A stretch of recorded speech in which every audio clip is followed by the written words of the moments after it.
Okay, today we are going to see the objective 1 of the chapter 3 of HCV 1, volume 1. So let's see the further questions of objective. Hope you have tried at least twice each question. Now, motor car is going due north at the speed of 50. It makes 90 degree left turn. North जा रही थी ऐसे 90 degree turn हो गई without changing the speed the change in the velocity of the car is. तो change speed में change नहीं हुआ, वेलोसिटी में होगा क्या? यस, डायरेक्शन चेंज होने की वजह से हो गया. तो ऑफ कोर्स आंसर 0 तो नहीं होगा because velocity is not same दोनों की, है ना. तो 0 is not the answer. Now we'll see what is the answer. इसमें देखते डायरेक्शन बना लेते हैं पहले. ऐसे जा रही थी V1, फिर ऐसे चलेगी. तो इसका जो चेंज ऑफ वेलोसिटी होगा V2 माइनस V1, है ना. तो V2 माइनस V1 है.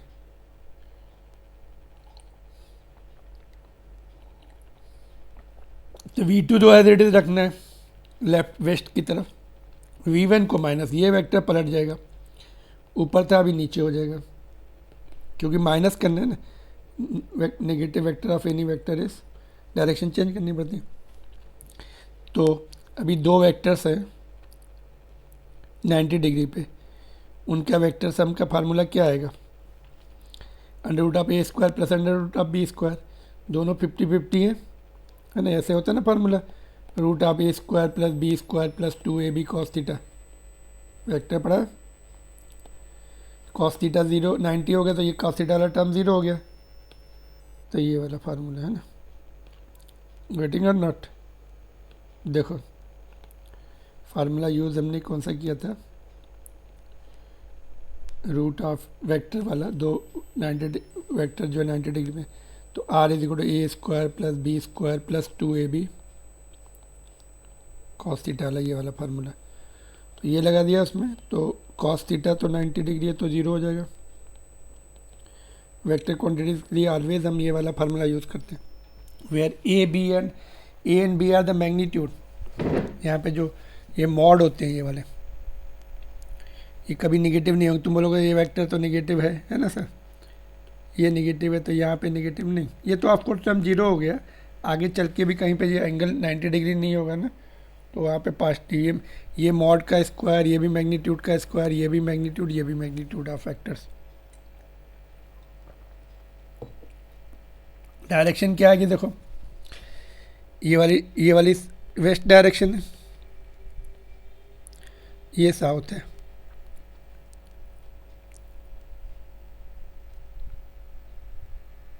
तो इसको जब हम सॉल्व कर रहे हैं कितना आ रहा है ये 50√2 which is close to 70.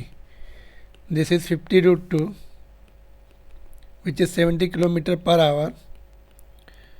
Direction check करनी पड़ेगी इसकी.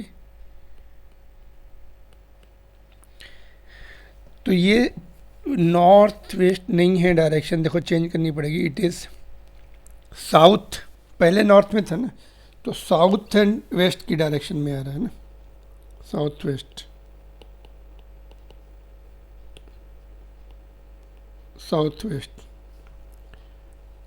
वेस्ट वाला कौन सा ऑप्शन है? हाँ, ये वाला बी ऑप्शन है.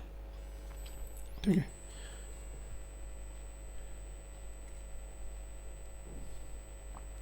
आई कैप जे कैप से भी कर सकते हैं ना, यूनिट वेक्टर से भी you could have done. V1 को क्या लेंगे हम, 50 जे कैप, V2 को माइनस 50 आई कैप.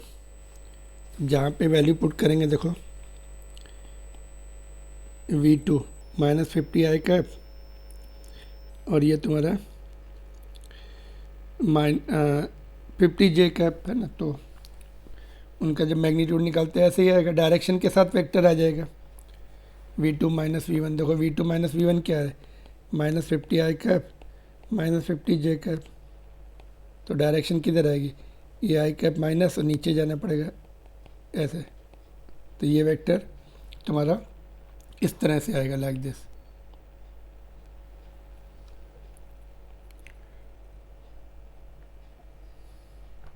दोनों माइनस होते तो इस तरह से आता है। आई कैप जे कैप से also you can do it easily, या फिर वेक्टर पलट के कर दिया, ठीक है, जैसे हम लोगों ने किया ये।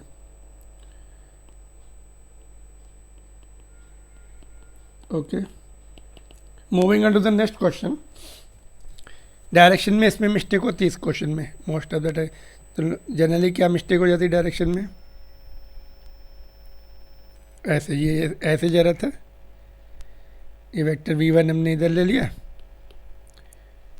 आगे बढ़ा दिया, तो इस तरफ डायरेक्शन लिख देते हैं ना, नॉर्थ में जा रहा था बाद में वेस्ट में गया, तो ये डायरेक्शन, क्योंकि एक वेक्टर पलटता है, ये वाला वेक्टर पलट गया, और ये original v2 minus v1, v2 as it था, इसीलिए डायरेक्शन दूसरे क्वाड्रेंट में आती, ना कि जिसमें हम एक्सपेक्ट करते हैं। नेगेटिव वेक्टर करना पड़ता है इसलिए। Okay, moving on to the next question.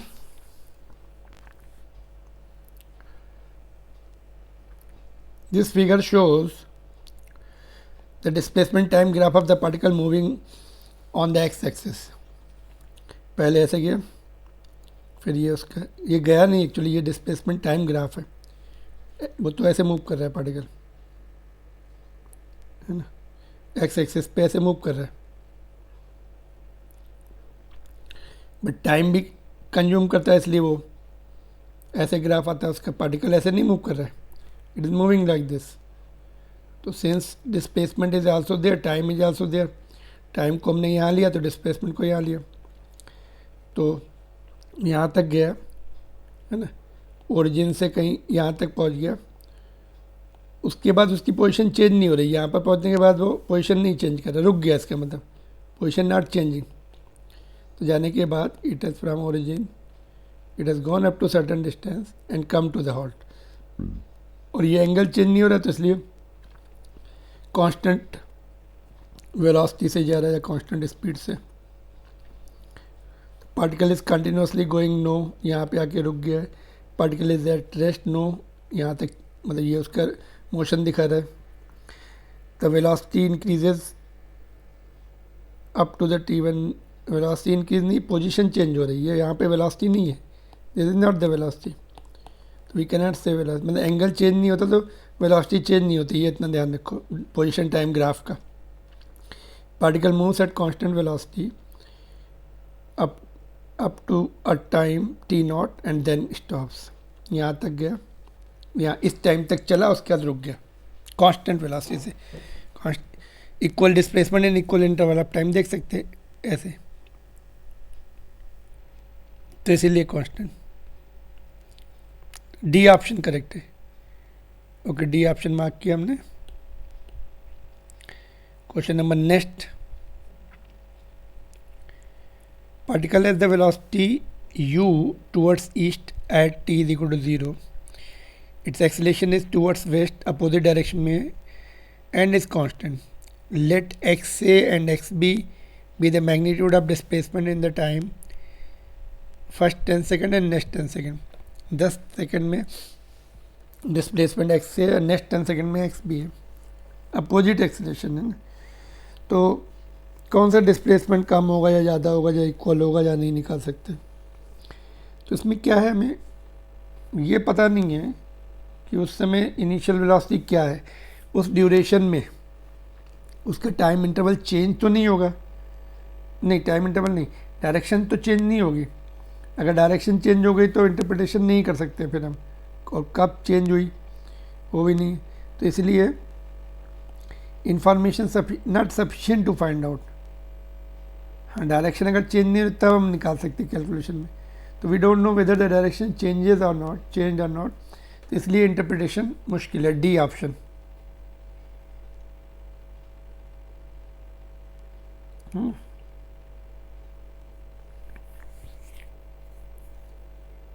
Next one is, person traveling on the straight line moves with the uniform velocity v1 for some time with the uniform velocity v2 for the next equal interval of time, the average velocity निकालनी है।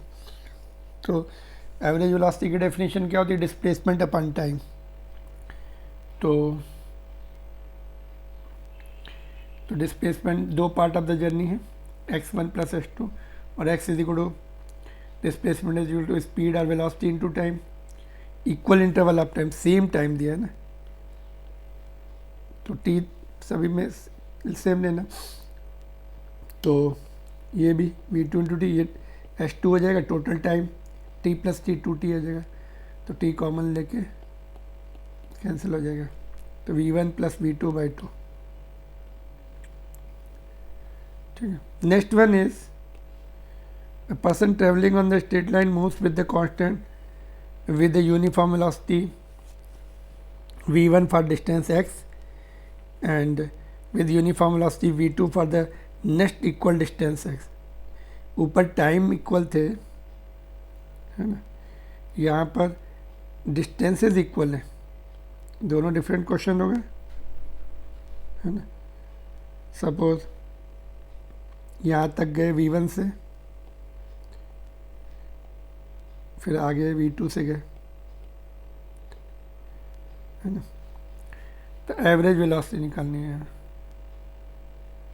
तो वही displacement upon time, तो लेकिन यहाँ का time नहीं दिया, तो ये टाइम इंटरवल कितना आएगा? पहला part of the journey t1 will be x upon v1, divide कर देंगे डिस्प्लेसमेंट को और डिस्टेंस को स्पीड से डिवाइड करते तो टाइम मिलता है। तो t1 t2 निकाल लिया हमने, यहाँ पे पुट कर देंगे, यहाँ पे t1 प्लस t2 है, total displacement upon total time, और डिस्प्लेसमेंट अपॉन टोटल टाइम। तो इसको जब हम सॉल्व करते हैं तो ये आता है। यहाँ पे देखो डिफरेंट आंसर, ऊपर तो एक्सपेक्टेड था ऐसा ही v1 प्लस v2, बट इसके लिए भी तुम लोग ऐसा ही v1 प्लस v2 बाई 2, कभी भी मैं ऐसे नहीं करना है v1 प्लस v2, एवरेज नहीं लेना उसका, हमें डिस्प्लेसमेंट अपन टाइम में वैल्यू पुट करनी है। तो v1 प्लस v2 बाई 2 आ जाए, या 2 v1 into v2 upon v1 plus v2। तो ये जब डिस्प्लेसमेंट सेम होते हैं दो पार्ट ऑफ द जर्नी के लिए, तब ये रिलेशन आता है। जब टाइम इंटरवल सेम होता है तो ये रिलेशन आता है। Alright, next, a stone is released from an elevator going up with an acceleration a, the acceleration of the stone after the release। तो जो एक्सेलेशन होता है, जैसे हमने रिलीज किया तो ऑब्जेक्ट फ्रीली फॉलिंग, है ना, किसके फोर्स में आ गया? अर्थ के फोर्स में, तो उसमें जी रहेगा। तो वो अपनी हिस्ट्री कैरी नहीं करता। जैसे हमने किसी ऑब्जेक्ट को छोड़ा था मूविंग लिफ्ट से, तो इनिशियल वेलोसिटी तो इनर्शिया से वो लिफ्ट की वेलोसिटी लेके चलेगा, बट इनिशियल वेलोसिटी जो है वो अपनी प्रीवियस हिस्ट्री से लेके चलेगा, but acceleration never carries it's history. जैसे ही उसका चेंज हुई कंडीशन, तो उस समय जितने फोर्सेस लग रहे हैं उस पर डिपेंड करेगा। ठीक है, तो उस समय ग्रेविटी का फोर्स लग रहा है तो जी, दैट्स ऑल, उसमें प्लस माइनस नहीं होना है। प्लस माइनस कब होता है? प्लस माइनस जब नेट फोर्सेज हो उसके ऊपर, कुछ ग्रेविटी भी लगा रही, कनेक्टेड मोशन है कुछ, है ना, कनेक्टेड है वो, रोप में कनेक्ट किया, अप डाउन किया उसको, तो उस समय ग्रेविटी का mg फोर्स लगेगा, टेंशन भी लगेगा, उस समय हम लोग प्लस माइनस करते हैं, क्योंकि कंस्टेंट मोशन भी बोलते हैं उसको। ये फ्रीली फॉलिंग बॉडी में जी हमेशा, थ्रो भी कर दिया ना तभी भी आंसर जी आएगा, किसी भी एंगल पे फेंक दो तभी भी जी रहेगा, क्योंकि नेट एक्सेलेरेशन किधर होता है? नेट फोर्स की तरफ, जिधर नेट फोर्स होगा उधर ही एक्सेलेरेशन होता है। ग्रेविटी सभी ऑब्जेक्ट को किसी भी डायरेक्शन में मूव कर रही है, फ्रीली मूव कर रही है, तो अपने सेंटर की तरफ खींचती, तो जी हमेशा vertically downward towards it centre होता है। Alright, next one is person standing near the edge of the top of the building throws up the ball A and B. The ball A is thrown vertically up and B is thrown vertically down with the same speeds. है ना, suppose एक को हमने 10 metre पर second से ऊपर फेंका, एक को नीचे फेंक दिया। The ball A hits the ground with the speed VA and ball B hits the ground with the VB. V has कौन सा ऑप्शन? बॉल VA से आके हिट की पहली वाली, दूसरी वाली VB से। तो क्या होगा, जिस समय जिस बॉल को हम ऊपर फेंक रहे हैं वो वर्टिकली जब नीचे आएगी तो सेम स्पीड होगी, क्योंकि एयर लॉसेज निगलेक्ट करते हैं। तो जैसे हमने फेंका नहीं, यहाँ पे 10 से फेंका था, तो जब वापस आएगी तभी भी 10 होगी, तो ये भी 10 से चलेगी मीटर पर सेकंड। जो पहले डायरेक्ट फेंकी थी 10 मीटर से पर सेकंड, तो दोनों सेम स्पीड से आके हिट करेंगे ग्राउंड में। तो answer will be v A is equal to v B. Ball return होके जब आएगी तब सेम स्पीड पिकअप करेगी डाउनवर्ड डायरेक्शन में। एनर्जी कंजर्वेशन से भी निकाल सकते हैं, जब हम चैप्टर पढ़ेंगे work power energy, total initial energy is equal to total final energy ground में half m1v1 square plus mgh, है ना। दोनों के लिए सेम रहने वाला है, हाइट भी सेम रहने वाली दोनों के लिए, इनिशियल काइनेटिक एनर्जी भी सेम रहने वाली है, तो उससे भी हम इजीली निकाल सकते हैं। इवन एंगल पे भी फेंका तो सेम स्पीड से हिट करते ग्राउंड में, क्योंकि initial kinetic energy and potential energy same होती। ग्राउंड में पहुंचा तो पोटेंशियल एनर्जी 0, काइनेटिक एनर्जी होगी, उससे भी वी एंड वी भी आ जाएगा। टाइम अलग अलग होगा, टाइम अगर पूछते हैं तो जो ऊपर फेंका उसका टाइम ज़्यादा होगा। Okay, next one is in a projectile motion the velocity is always perpendicular to the acceleration, no, is never perpendicular to the acceleration, no, एक बार perpendicular होती है, is perpendicular to the acceleration for one instant, yes, at the top of its journey, and acceleration is perpendicular to the acceleration for 2 instant, नहीं एक ही बार होगी। देखो यहाँ पर ऐसे जब जा रही ना, तो ये वेलोसिटी इधर रहेगी, एक्सेलेरेशन हमेशा नीचे रहेगा। अच्छा यहाँ पे है तो क्या रहेगा, उस समय वेलोसिटी इधर, एक्सेलेरेशन हमेशा नीचे है। I told you freely moving है ना, तो ग्राउंड हमेशा, अर्थ हमेशा अपने सेंटर की तरफ वर्टिकली नीचे खींचती, तो फोर्स जिधर होता है नेट फोर्स, उधर ही एक्सेलेरेशन होता है। तो एक्सेलेरेशन सब जगह सेम, इनिशियल यहाँ पर डाउनवर्ड, सब जगह डाउनवर्ड, वेलोसिटी यू ऐसे। तो एंगल पहले मोर देन 90 रहता है, फिर घटता जाता है 90, फिर और कम हो जाता है। यहाँ पे क्या होगा, जी अभी भी ऐसे है, तो पहले मोर देन 90, फिर 90, फिर लेस देन 90, जब रिवर्स, जब नीचे आती।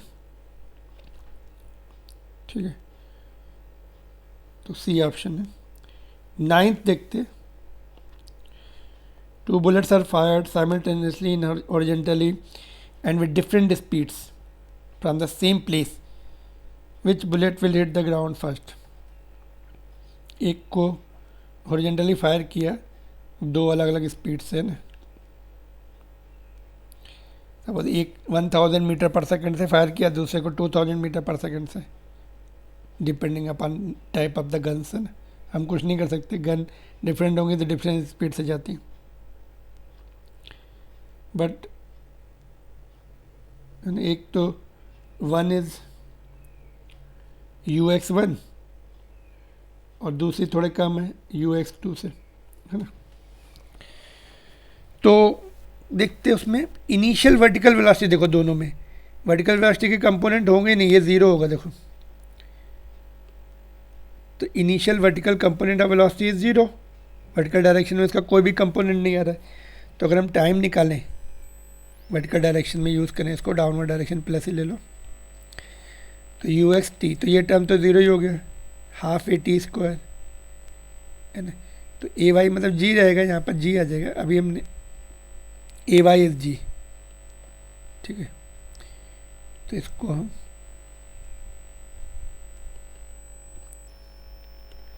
तो ये तो Y की जगह H ले सकते थे, कोई बात नहीं, 2Y/G। ओके, Y को भी हम H ले लेते हैं, थोड़ा सा स्टैंडर्ड रिलेशन जो हमें रेगुलर काम आता है, ये H है, तो 2H/G। तो हॉरिजॉन्टली भी देखो टाइम, हॉरिजॉन्टली फायर किया तभी भी वही टाइम लग रहा है जो कि vertical one dimension motion vertical direction में पड़ा था, उसमें भी सेम आएगा, है ना।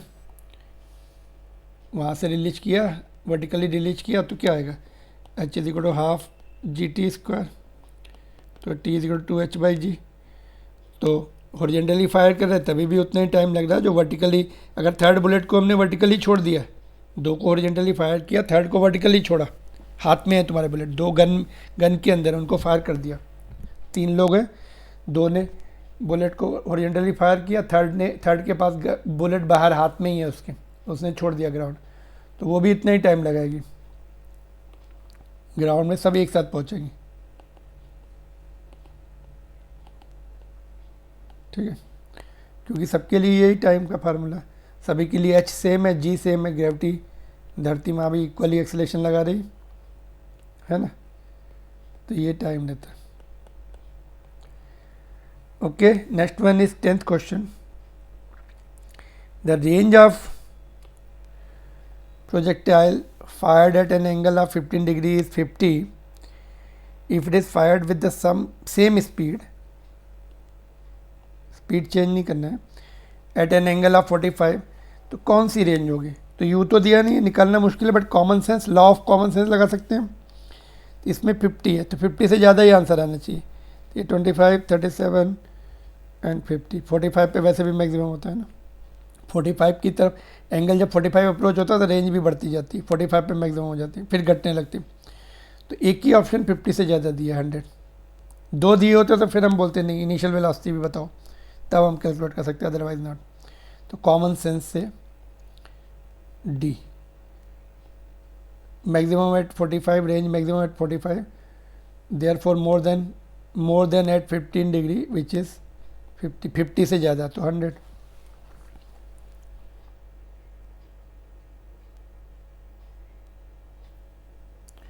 देयरफॉर 100 एक ही ऑप्शन, मतलब मोर देन 50 में एक ही ऑप्शन दिया, ये नहीं कि हमेशा 100। 75 दिया होता तो फिर हम बोलते हैं data is insufficient. Alright, next one is two projectiles A and B are projected with the angle of projection 15 from the 15 degree for the projectile A and 45 degree for the projectile B। ठीक है, तो if range RA and RB be the horizontal ranges for the two projectiles, then क्या information? Projectile A and B are projected with the angle 15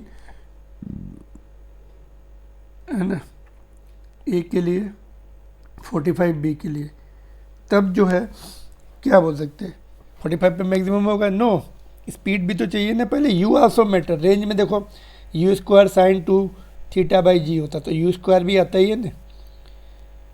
तो initial speed जब तक नहीं है हम बोल नहीं सकते, हो सकता है इसकी इनिशियल स्पीड बहुत कम हो तो इसकी रेंज बहुत कम आएगी, इवन ये 45 पे उस स्पीड के लिए मैक्सिमम आती, बट स्पीड अलग अलग होगी तो कंपैरिजन नहीं कर सकते। U also matters, initial speed also matters, then only we can, the information is insufficient to decide the relation between R and B. A river is flowing from the west to east, ऐसे flow हो रही with the 5 metre पर minute. Man on the south bank पर है of the river, capable of swimming at what is called 10 meter per minute in the still water, wants to swim across the river in the shortest time। Shortest time के लिए उसको 90 degree पे जाना, river ऐसे flow हो रही तो ऐसे जाना पड़ता है 90 डिग्री पे, तो साउथ से नॉर्थ की तरफ जाएगा तो आंसर होगा ड्यू नॉर्थ, तभी शॉर्टेस्ट टाइम लगता है। शॉर्टेस्ट टाइम बोला है, शॉर्टेस्ट पाथ नहीं बोला है, उसके लिए फिर एंगल पे जाना पड़ता है। ठीक है, तो इसका आंसर हो गया ए, ड्यू नॉर्थ। तो let's see next question. In the arrangement shown in the figure, the ends P and Q of the inextensible string move downward with the speed u। ठीक है, pulleys A and B are fixed, the mass m moves upward with the speed। ठीक है, तो दो method है इसके, देखो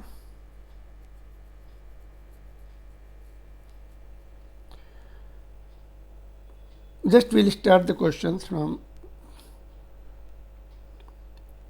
okay चलो इसको फिनिश कर लेते हैं। देखो यहाँ से देखो ये सपोज इसकी वेलोसिटी हमने ऊपर जो है v ले ली, इसकी कितनी दी है? u दी है। ओके,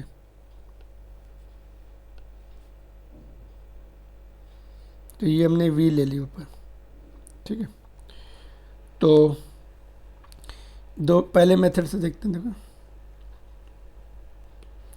इसका जो v का कंपोनेंट है ना, जो मेन वेलोसिटी होती है उसका कंपोनेंट अलोंग द स्ट्रिंग, तो इसकी मेन वेलोसिटी ग्राउंड से देखने से ऐसे आएगी, तो इसका ये component v cos theta should be equal to u, ये वाला component along the string, string की जितनी उसके बराबर होनी चाहिए, नहीं तो ये ब्रेक हो जाएगी स्ट्रिंग, अगर सपोज u ज़्यादा होगा तो ब्रेक हो जाएगी, है ना। तो कंपोनेंट इक्वल होना चाहिए। तो यहाँ पे देखो हमने कंपोनेंट लिया, ये इसका इधर लिया कंपोनेंट, ये v लिया, तो ये v cos theta should be equal to u is downward ऐसा, है ना। तो v is equal to u upon cos theta, ये आंसर हो गया इसका। देखो ये इजी शॉर्टकट मेथड है। प्रॉपर मेथड देखते हैं। तो यहाँ से देखो ये तो तुम्हारा x हो गया इतना, इसको पूरा y ले लो ऊपर तक, तो x square plus y square, इस मोमेंट पे इसकी लेंथ जो l है, s इस मोमेंट पे l, ये y और ये x, तो पाइथागोरस थ्योरम से x square plus y square is equal to l square. तो डिफ्रेंशिएट कर दो, x तो फिक्स है, ये डिस्टेंस पुली का और मिड पॉइंट से डिस्टेंस चेंज नहीं रहता, इसका डिफ्रेंशिएशन 0 आ गया। और इसका क्या आएगा, वाई स्क्वायर का 2y आएगा, dy बाई dt लिखते हैं इसको, डिफ्रेंशिएशन थोड़ी सी प्रैक्टिस करनी पड़ेगी। तो this is 2y dy by dt, और ये l भी चेंज हो रहा है, तो इसका 2l dl by dt, 2 cancel हो गया यहाँ से, ठीक है। तो dy बाई dt ये वर्टिकल डायरेक्शन में मूव कर रहा है, तो यही तो v होगा, वेलोसिटी ऑफ द ब्लॉक। यहाँ भी वेलोसिटी ऑफ द ब्लॉक लिख दो, यहाँ भी v भी लिख दो, ठीक है। तो y को नीचे भेज दिया, और ये dl बाई dt लेंथ जो है, ये जो है dl by dt is nothing but u, ये u हो गई, है ना। लेंथ जो है खिंच रही है उससे, इनएक्सटेंसिबल है, तो जितना खींच रहे हैं वो u से खींच रहे हैं उसको, है ना। और इसको हमने ये डिनोमिनेटर में भेज दिया l को, और वेल तो ये cos थीटा हो जाएगा यहाँ से, cos theta is equal to y upon l, ठीक है।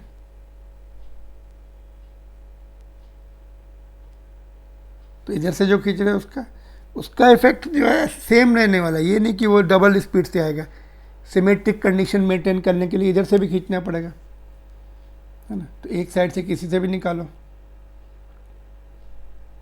नहीं तो स्लैक हो जाएगा इधर से रोप। ऑलराइट, तो ये हो गया तुम्हारा बी ऑप्शन इसका।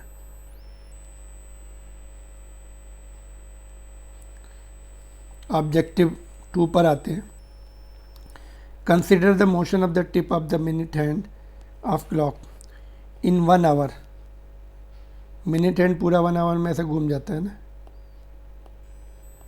1 आवर में पूरा घूम जाता है, तो डिस्प्लेसमेंट इज 0, है ना। तो डिस्टेंस कवर, डिस्टेंस 0 नहीं होगी, एवरेज स्पीड भी 0 नहीं होगी, एवरेज वेलोसिटी पे 0 हो जाएगी। डिस्प्लेसमेंट 0 है तो इसलिए एवरेज वेलोसिटी भी 0 हो जाएगी, ठीक है।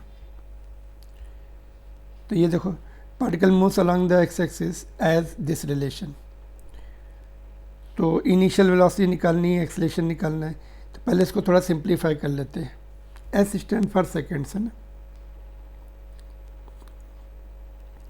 तो इसको सिंप्लीफाई कर लो, डिफ्रेंशिएट कर लो इसको। देखो d x by d t, v देगा हमें डी एक्स, तो डिफ्रेंशिएशन किया तो यू टी, तो टी का डिफ्रेंशिएशन 1 हो गया, तो यू बचेगा।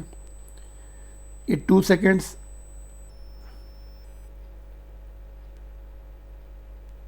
यू इनिशियल वेलोसिटी होती, तो 2 सेकेंड्स, 2 भी कांस्टेंट यू भी कांस्टेंट, तो 0 हो जाएगा। इधर ए टी, ए भी कांस्टेंट है,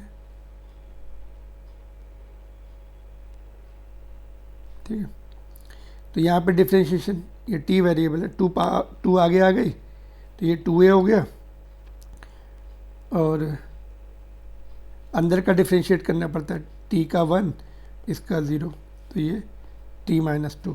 तो इन्होंने मेंशन करना चाहिए u and a are constant, है ना, यहाँ पर u and a are constant, very mention करना चाहिए, ऊपर कहीं नीचे दिया नहीं दिया, ठीक है। और ये एक्सेलेरेशन का सिंबल हम लोग चेंज कर लेते, ए डबल सी कर लेते, क्योंकि ए उधर कांस्टेंट है, ठीक है। तो यहाँ पर ये आ गया। तो अभी क्या बोला, एक एक करके ऑप्शन चेक कर सकते हैं हम लोग। इनिशियल वेलोसिटी, तो t is equal to 0 put कर दो, इसमें t आ रहा है, हाँ ये 0 पुट कर दो, ठीक है। तो ये क्या आ जाएगा तुम्हारा,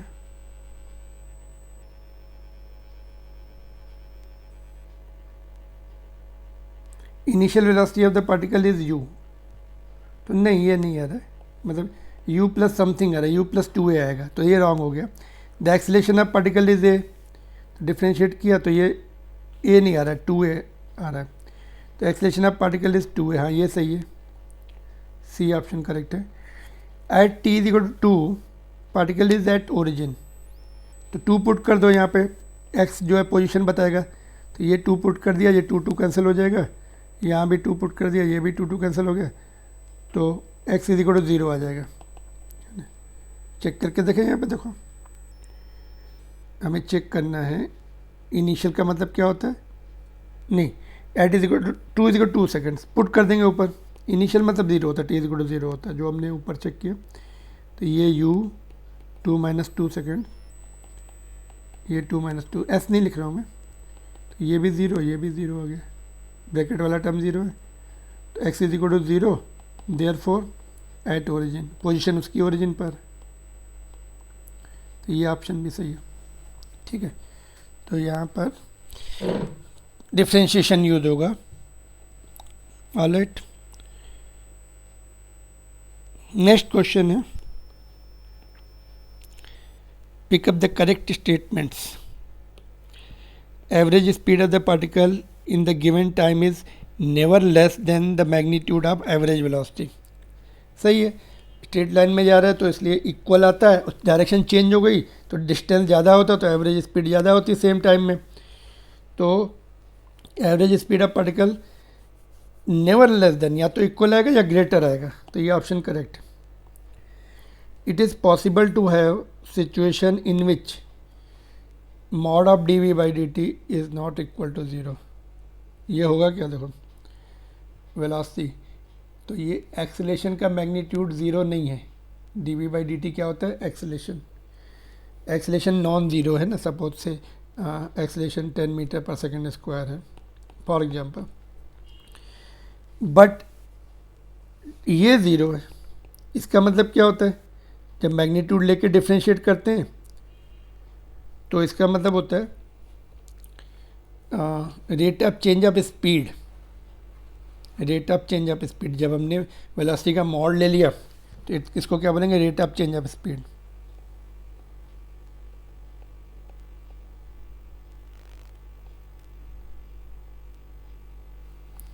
इसको क्या पढ़ेंगे, magnitude of rate of change of velocity, तो मैग्नीट्यूड ऑफ एक्सेलेरेशन बोल सकते हैं इसको, magnitude of acceleration,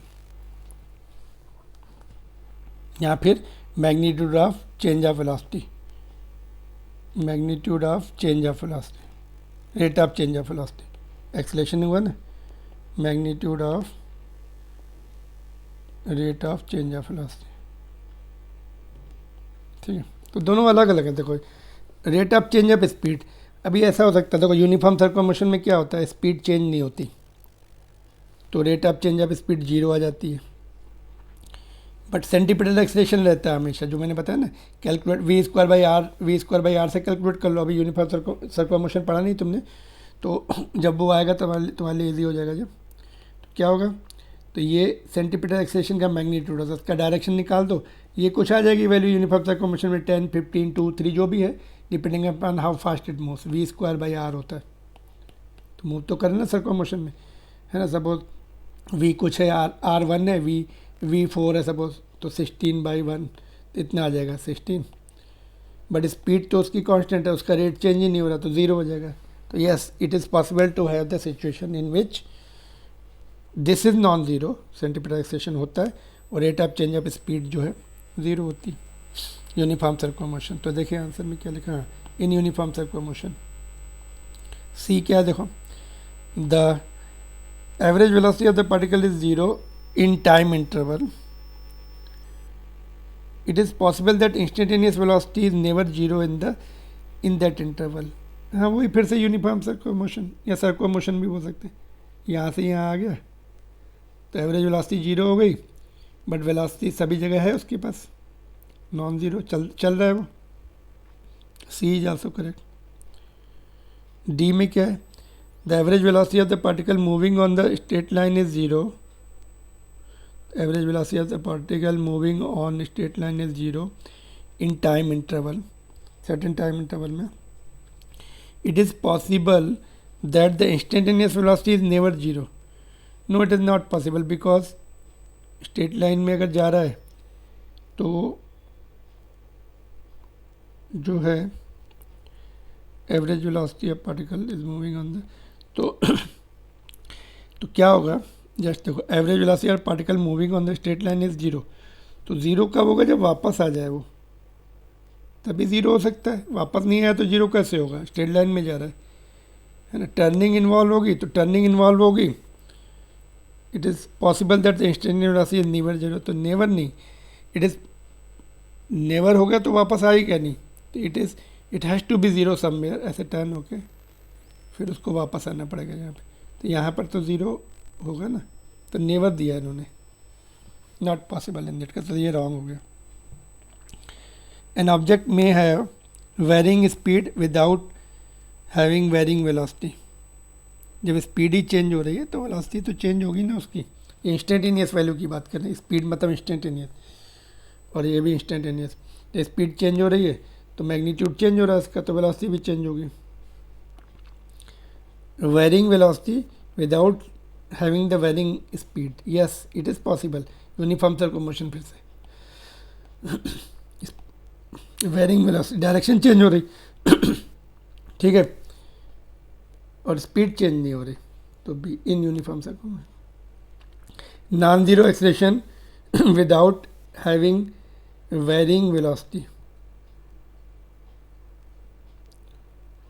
non zero acceleration मतलब without having the varying velocity, मतलब अगर वेलोसिटी चेंज नहीं हो रही तो non zero acceleration not possible, क्योंकि यही तो चेंज करता है ना एक्सेलरेशन इसको, है ना। तो वेलोसिटी चेंज होगी तो एक्सेलरेशन जो होगा नॉन ज़ीरो नहीं हो सकता, एक्सेलरेशन होना पड़ेगा। या फिर उसका उल्टा है, देखो ये उल्टा है, नॉन ज़ीरो एक्सेलरेशन मतलब एक्सेलरेशन तो है और without having the velocity constant, not possible. क्यों, एक्सेलरेशन है तो वेलोसिटी चेंज होगी। एक्सेलरेशन की डेफिनेशन यही है, rate of change of velocity. अगर ये 0 है तब कांस्टेंट रह सकता है, ठीक है। Non zero acceleration without having varying velocity, yes is possible. Constant speed से कांस्टेंट स्पीड से घूम रहा है ऑब्जेक्ट, है ना, तो स्पीड चेंज नहीं हो रही बट एक्सेलरेशन है उसमें, नॉन ज़ीरो एक्सेलरेशन है। तो वो यूनिफॉर्म सर्कुलर मोशन के एग्जांपल में ये सारे यूनिफॉर्म सर्कुलर मोशन के पॉइंट्स पूछे एक्चुअली में ना, यहाँ सर्कुलर मोशन के। तो देखते हैं next question, mark the correct statement for the particle going in the straight line. तो if the velocity and acceleration have opposite sign, the object is slowing down, yes opposite sign होता है तो slow down होता है, retardation करता है वो। if the position and velocity of the opposite sign, the particle is moving toward the origin, इसको diagram से देखते हैं। देखो यहाँ पे पार्टिकल है, ओरिजिन से उसका डिस्प्लेसमेंट पॉजिटिव है और वेलोसिटी अगर निगेटिव है तो इस तरफ आ रही होगी इसकी कंपेरिजन में, तो ओरिजिन की तरफ आ रही, इधर की पोजीशन निगेटिव है और वेलोसिटी अपोजिट साइन है मतलब पॉजिटिव है, तो ओरिजिन की तरफ आ रही। तो यस दिस इज करेक्ट, ठीक है। If the velocity is zero at an instant the acceleration should also be zero at that instant, not necessary. जब बॉडी को हम ऊपर फेंकते हैं हाईएस्ट पॉइंट पे, उसकी वेलोसिटी जीरो होती है उस इंस्टेंट पर, एक्सलेशन नीचे की तरफ होता है। पेंडुलम का एग्जांपल भी ले सकते हैं हम लोग। If the velocity is zero for time interval, रुकी हुई है यहाँ पर, the acceleration is zero at any instant with in the time interval, है ना, रुकी हुई है तो नेट फोर्स जीरो होगा, नेट एक्सलेशन जीरो होगा उसके ऊपर, तो ये करेक्ट है। इंस्टेंटेनियस में जो है हम बोल नहीं सकते, इंस्टेंटेनियस में एक्सलेशन हो सकता है, बट टाइम इंटरवल में है, रुकी हुई है, तो इसका मतलब नेट फोर्स जीरो है। और नेट फोर्स जब जीरो होता है इंस्टेंटेनियसली रेस्ट पर आती है, डायरेक्शन चेंज करती है, इसलिए रेस्ट पर आती है वो, ठीक है।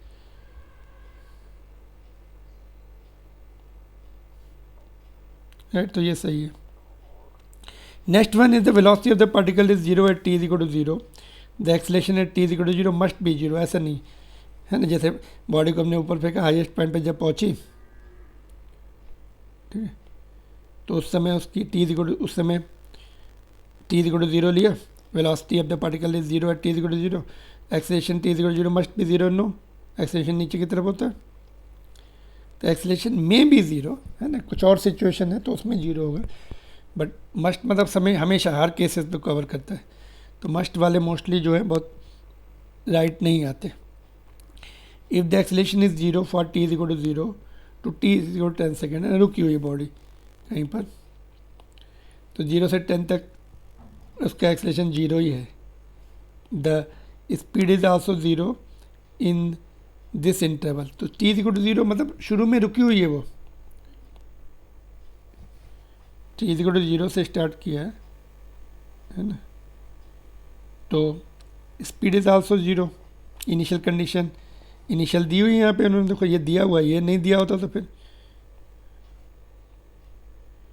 तब हम कुछ नहीं बोल सकते थे थर्ड पॉइंट, बट जिया रुकी हुई है वो, और एक्सलेशन भी ज़ीरो है लॉन्ग टाइम तक, तो इसका मतलब स्पीड चेंज नहीं होगी, नेट फोर्स नहीं लग रहा उसके ऊपर। और ये देखते हैं, if the speed is zero from t is equal to zero to t is equal to 10 second तक, तो एक्सलेशन इज आल्सो जीरो, रुकी हुई है फिर से, है ना, तो ये भी सही है, ये भी सही है, ये भी सही, ये मस्ट वाला रॉन्ग है, लॉन्ग टाइम इंटरवल तक रुकी हुई है वो, स्पीड जीरो है तो वेलोसिटी भी ज़ीरो, तो एक्सलेशन भी ज़ीरो आएगा। तो mark the correct statement, the magnitude of velocity of particle is equal to its speed, yes, ये इंस्टेंटेनियस वैल्यू होती है ना, एवरेज वाली नहीं है, तो इसका जो वेलोसिटी है इसका मैग्नीट्यूड ले लो तो स्पीड मिलती है, ये डेफिनेशन है स्पीड की actually. The magnitude of average velocity in an interval is equal to the average speed, ये जरूरी नहीं है, डायरेक्शन चेंज हो जाएगी तो अनइक्वल हो जाते हैं। It is possible to have the situation in which the speed of the particle is always zero but the average speed is not, तो स्पीड ऑलवेज जीरो है तो रुकी हुई है, फिर एवरेज स्पीड भी फिर जीरो ही आएगी। It is possible to have the situation in which the speed of the particle is never zero, but the average speed is zero.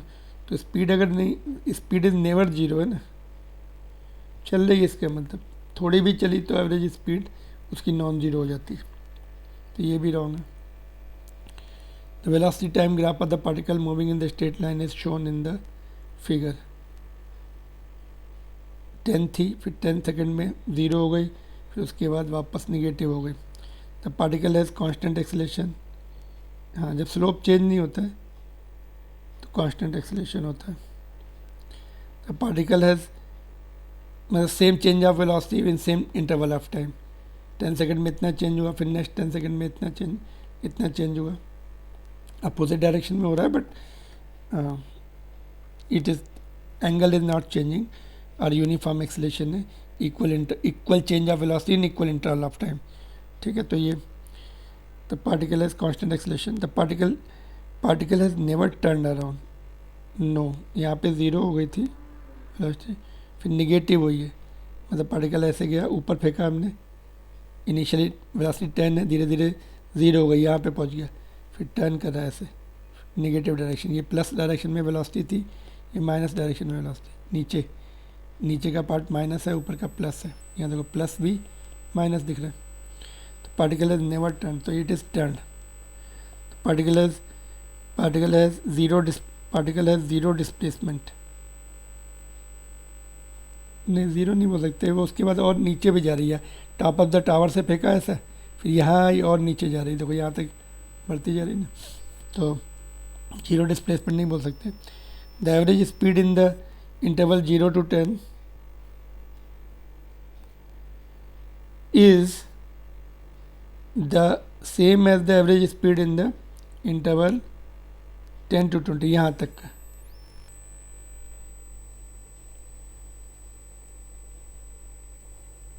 Average speed निकाल सकते, कैसे एवरेज स्पीड निकालेंगे? डिस्प्लेसमेंट से, distance से, यहाँ तक गई टॉप ऑफ द टावर्स, तो ये डिस्प्लेसमेंट सेम है, फिर वापस आ गई same displacement same time interval, तो स्पीड जो है इक्वल 0 से 10 तक। वेलोसिटी नहीं बोल सकते बिकॉज डायरेक्शन चेंज हो गई, तो एवरेज वेलोसिटी के लिए नहीं बोल सकते, इसके लिए बोल सकते, ठीक है। तो this is correct. Next one, figure shows the position of particle moving on the x axis as a function of time.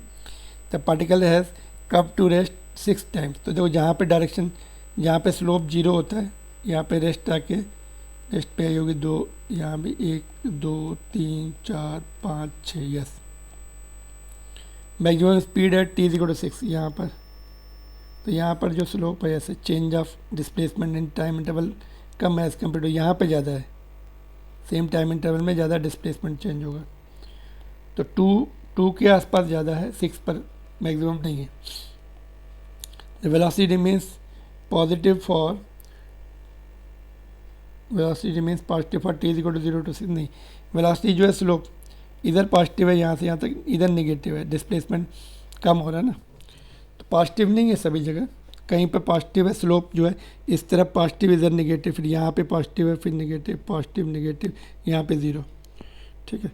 The average velocity for the total period should be negative, no, total period कहाँ तक? 6 तक लेना है, 6 पे displacement इतना है, तो displacement है कुछ ना कुछ उसका उस समय 0 से लेकर 6 तक, तो it is the average velocity for the total displacement should shown is negative, negative नहीं, डिस्प्लेसमेंट पॉजिटिव है, 20 डिवाइड बाई 6 20/6, तो पॉजिटिव आएगा, नीचे नहीं है, सपोज ऐसे घूम के यहाँ पे गई, तो फाइनल उसका डिस्प्लेसमेंट ये रहता है, तब माइनस होता है, ठीक है। तो next one is the accelerations of particle is seen from 2 frame of reference S1 S2 have the equal magnitude 4 metre पर सेकेंड स्क्वायर। तो सपोज यहाँ पे देखो, यहाँ पे एक ऑब्जेक्ट रखा है रेलवे प्लेटफॉर्म पर, और ट्रेन, ये वाली ट्रेन इधर जा रही 4 मीटर पर सेकेंड स्क्वायर से, ये, तो दोनों को the acceleration of particle is seen from the 2 frame of reference is equal magnitude. इसके लिए ये इधर ऑब्जर्वर को ऐसा लगेगा ये इधर एक्सेलेरेट कर रहा है 4 मीटर पर सेकेंड से, ट्रेन में लगता है ऑब्जेक्ट पीछे भागते जब ट्रेन आगे जाती, इसको लगेगा इधर 4 मीटर पर सेकेंड स्क्वायर से। तो इसका ऑप्शन डी है, सीधे थोड़ा सा ऑप्शन पे आ जाते हैं। अच्छा लास्ट ही क्वेश्चन है तो भी चेक कर सकते हैं हम लोग। The frames must be at rest with respect to each other, जरूरी नहीं है मस्ट दिया ना, मे बी एट रेस्ट बोल सकते हैं, जब ये भी इधर चले तब रेस्ट पर आएगा। The frames may be moving with respect to each other, but neither should be accelerated with respect to each other. No, acceleration तो आएगा ना, may be moving with respect to each other, but neither should be accelerated with respect to each other, ठीक है। तो with respect to बोला, ठीक है। तो next one is the acceleration of S2 with respect to S1 may either be 0 or 8. Acceleration of S2 with respect to S1 है ना, 0 और 8, ऐसा नहीं है, it may be the acceleration of S2 with respect to S1 may either be 0 और suppose angle पे चल रहे हैं तब 8 नहीं है, 0 और 8 नहीं है। अगर ये ऐसे हैं, है ना, अपोजिट, ओके, अपोजिट चल रहे हैं तो 8 है, और सेम डायरेक्शन में चलेंगे तो 0 है, बट एंगल पे चलेंगे तो फिर 0 एंड 8 नहीं होगा। बट मैक्सिमम जो है एंगल पे चलेंगे तो लास्ट वाले में देखेंगे, acceleration of S2 with respect to S1 may be anything between 0 to 8, है ना। जब बिल्कुल अपोजिट चल रहे हैं, सेम डायरेक्शन में चल रहे हैं तो 0, है ना, अपोजिट चल रहे तो 8, एंगल पे चल रही है सपोज ये ट्रेन, है ना, तब जो है बीच में कुछ और आएगा, है ना, 8 नहीं आएगा। ठीक है, तो ये वाला डी ऑप्शन करेक्ट है। इसमें भी देखो the acceleration of S2 with respect to S1 may either भी 0, दो एक्सट्रीम सिचुएशन ले ली, ये वाली उन्होंने एंगल वाली काउंट नहीं की, तो इसलिए D is the correct option. ठीक है,